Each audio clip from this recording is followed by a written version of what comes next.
Alright guys, I know it's been a minute since I made a video. It's hard to do YouTube and work at the same time. Still haven't figured that part out.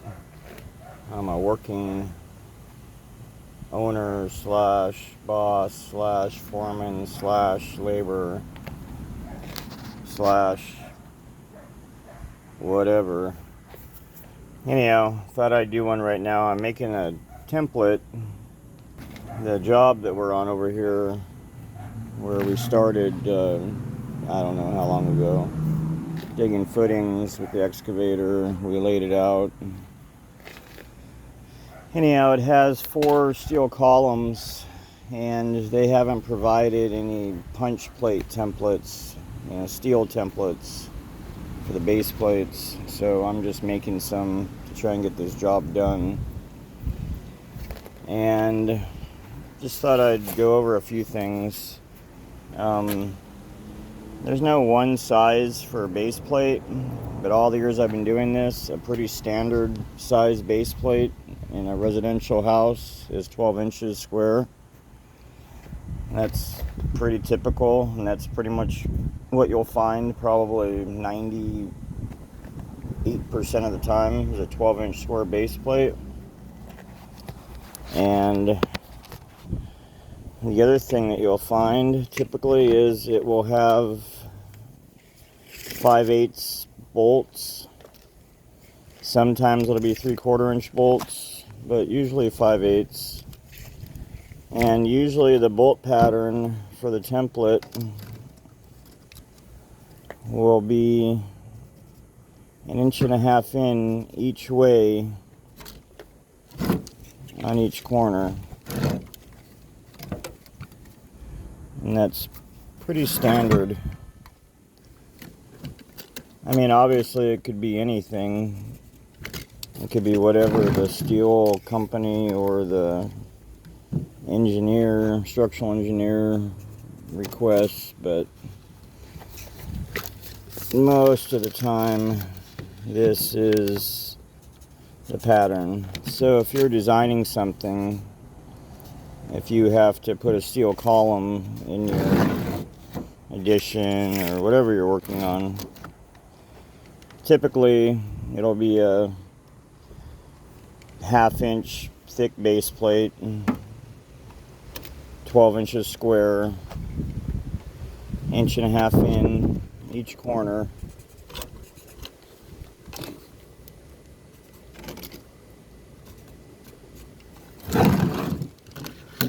And a 5/8 or 3/4 inch anchor bolt is what they will use. So there's a few key things about steel column base setting the templates.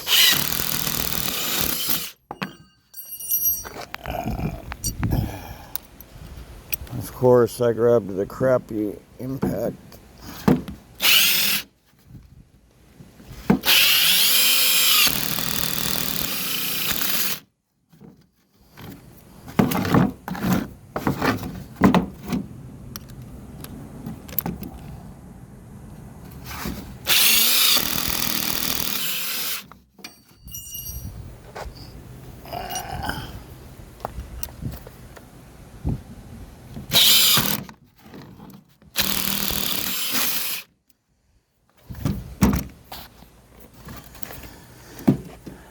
So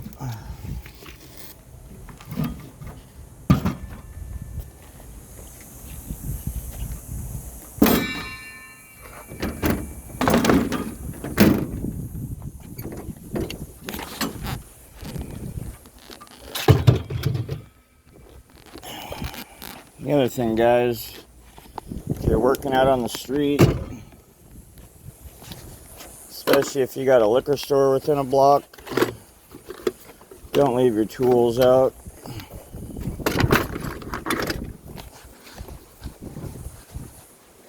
You go in the back for a few minutes, come back out, and your stuff's gone. And the dude that's working on the next block over is probably going to be buying it for $20.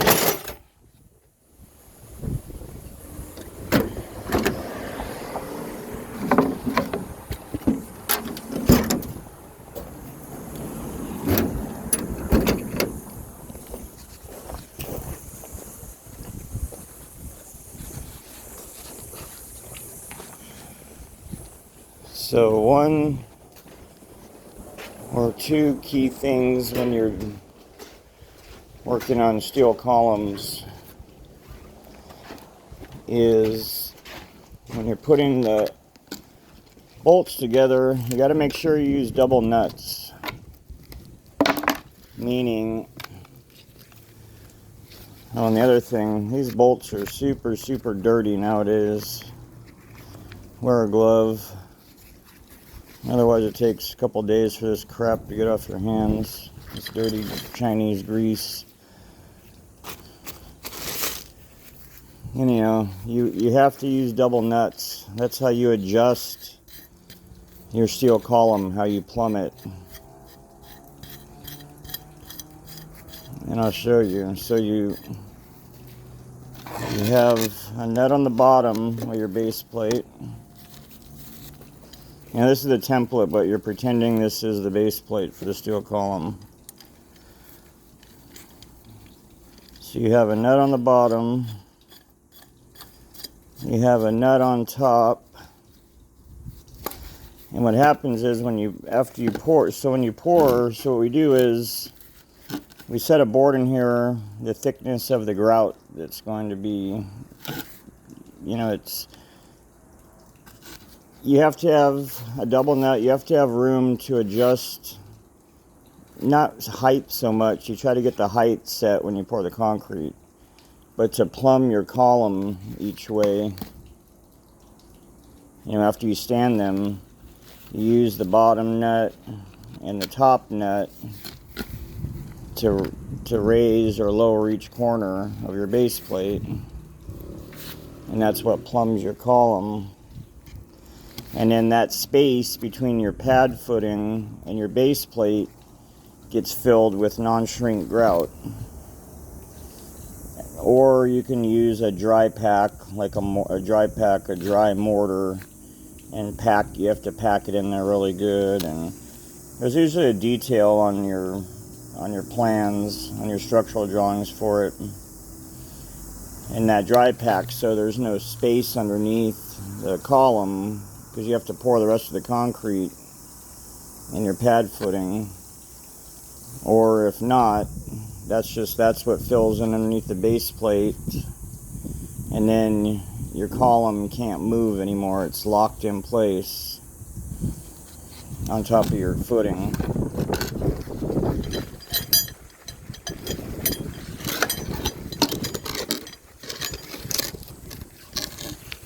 So you got your double nut. And the other thing, make sure you give yourself enough thread to work with. You want to make sure that you're not so much on the bottom, but on the top of the base plate. You want to make sure you have room to be able to go up or down as needed.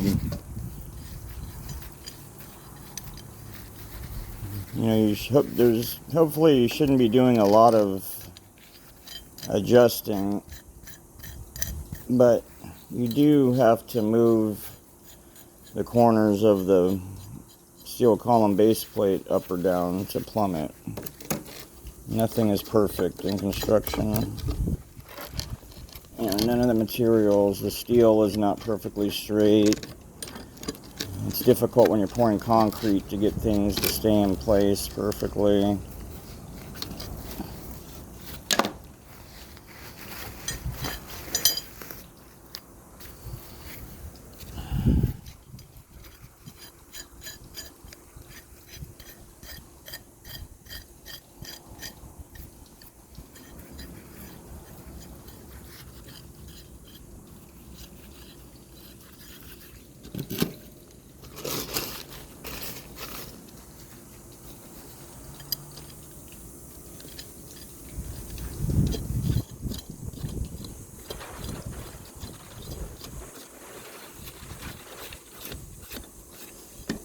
Yeah, so about making the videos for YouTube,